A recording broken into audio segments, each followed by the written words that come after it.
नमस्कार साथियों, हिंदी स्टेनो बढ़ोत वाले चैनल में आपका हार्दिक स्वागत है।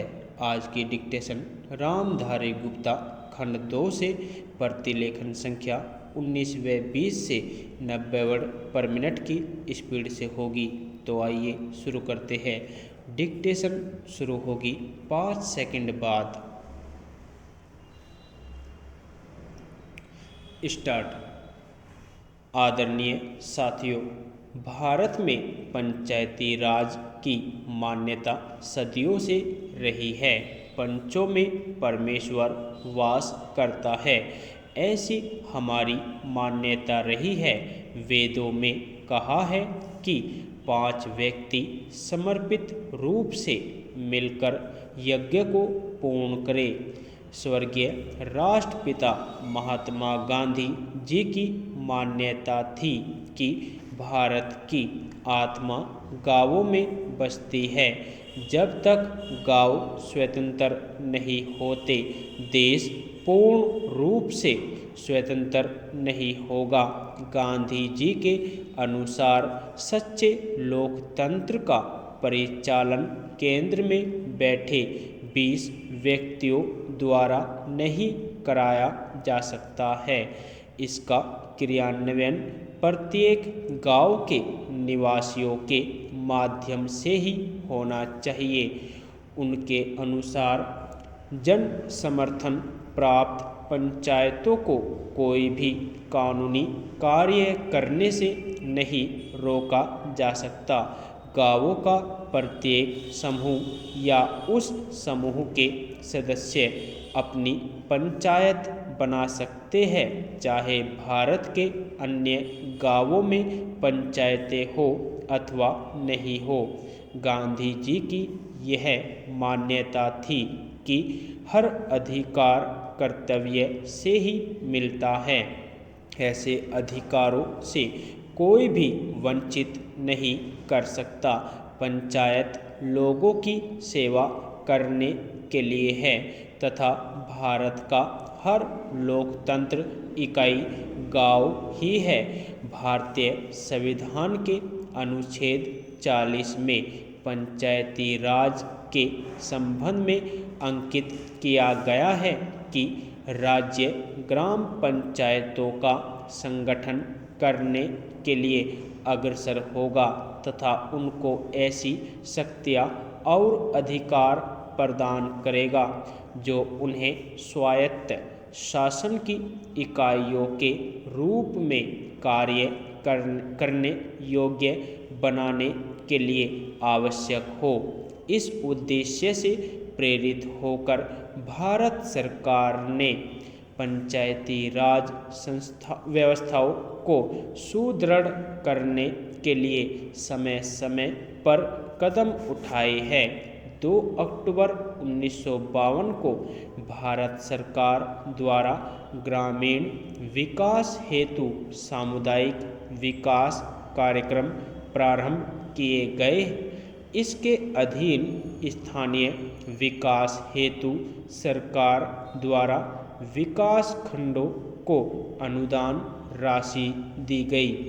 भारत सरकार ने देश के ग्रामीणों का सर्वांगीण विकास करने हेतु पंचायत राज संस्थाओं के संबंध में 1957 में बलवंत राय मेहता समिति का गठन किया। इस समिति ने सिफारिश की कि विकास से संबंधित समस्त कार्यों को पंचायती राज संस्थाओं को सुपुर्द कर दिया जाना चाहिए। समिति की सिफारिश के अनुसार ग्राम स्तर पर ग्राम पंचायतें पूर्णतः निर्वाचित हो। इनमें 2 महिला अनुसूचित जाति व अनुसूचित जनजाति का प्रतिनिधि मनोनीत हो। ब्लॉक स्तर पर पंचायत समिति विकास के समस्त कार्य हाथ में ले। ऐसी व्यवस्था है कि पंचायत समिति धीरे धीरे एक सक्षम प्रजातांत्रिक संस्था के रूप में कार्य करे। जिला स्तर पर पंचायत समिति में समन्वय रखने हेतु प्रत्येक जिले में जिला परिषद का गठन हो तथा उसमें सांसद विधानसभा सदस्य भी सदस्य रहे। भारत सरकार द्वारा बलवंत राय मेहता समिति की सिफारिशों को स्वीकार करते हुए राज्य सरकारों को निर्देश दिया कि ग्रामीण क्षेत्रों का विकास करने हेतु पंचायती राज व्यवस्था शुरू की जाए।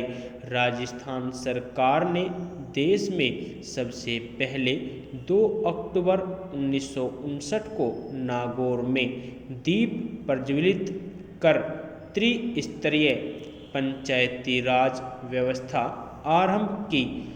यद्यपि राज्य में ग्राम पंचायतें पहले से थी, ब्लॉक स्तर पर पंचायत समिति व जिला स्तर पर जिला परिषदों का गठन किया गया। वर्ष 1960 में प्रथम आम चुनाव हुए।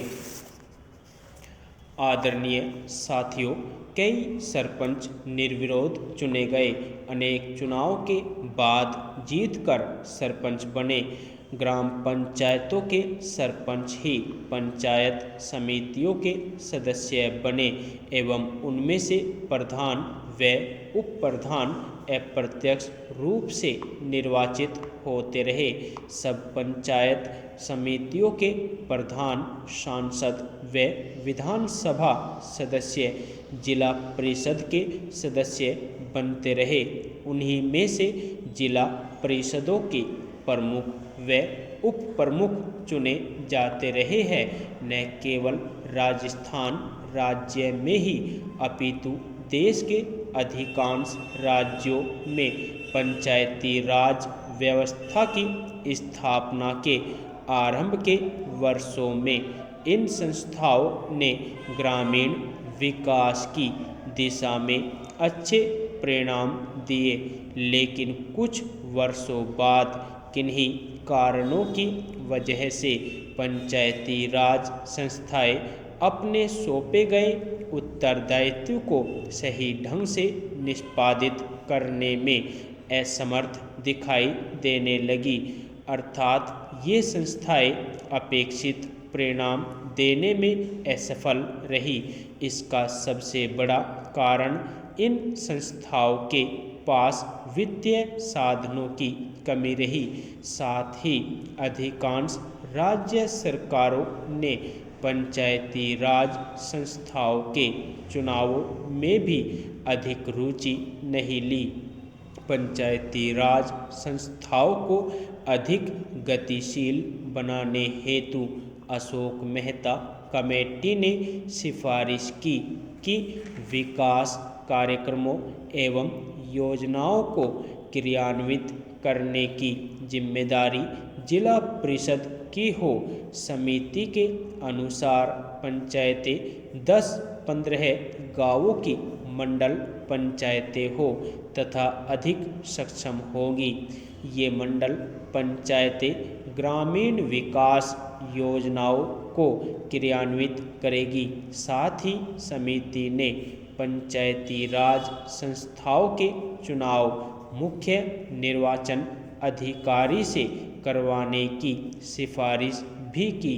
ग्रामीण विकास की प्रशासनिक व्यवस्था व गरीबी उन्मूलन समस्याओं हेतु गठित GVK राव कमेटी ने जिला स्तर पर योजनाएं बनाने व नियमित चुनाव कराने की सिफारिश की थी।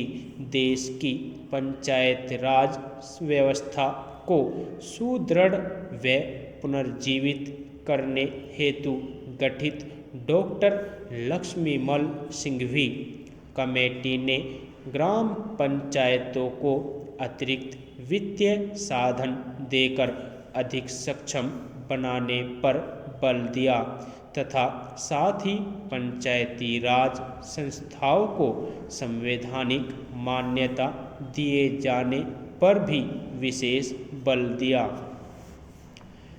देश में पंचायती राज संस्थाओं की बिगड़ती हुई स्थिति को ध्यान में रखते हुए पूर्व प्रधानमंत्री श्री राजीव गांधी ने पंचायती राज ढांचे को सुदृढ़ बनाने की कल्पना की थी और उन्होंने पंचायतों को अधिक अधिकार सौंपने तथा महिलाओं और कमजोर वर्गों की इन संस्थाओं में अधिक से अधिक भागीदारी देने की परिकल्पना की थी। हमारे वर्तमान प्रधानमंत्री के प्रयासों से अब यह संभव हो पाया है कि इस संबंध में शुरू किए गए प्रयासों तथा राष्ट्रपिता महात्मा गांधी जी के ग्राम स्वराज्य के स्वप्न को साकार बनाने की दृष्टि से संविधान में 73वीं संशोधन की कुछ महत्वपूर्ण बातों का जिक्र करना चाहूँगा। पंचायती राज संस्थाओं को प्रथम बार संवैधानिक दर्जा दिया गया। सभी राज्यों में पंचायती राज की त्रिस्तरीय पद्धति लागू की गई, लेकिन जिन राज्यों की जनसंख्या 20 लाख से कम है वहाँ बीच के स्तर की इकाई गठित करने की मर्जी राज्य सरकारों पर छोड़ी गई है। ग्राम सभा को वैधानिक दर्जा दिया गया। हर 5 वर्षों में अनिवार्य रूप से चुनाव होंगे। चुनाव की व्यवस्था एक स्वतंत्र चुनाव आयोग करवाएगा।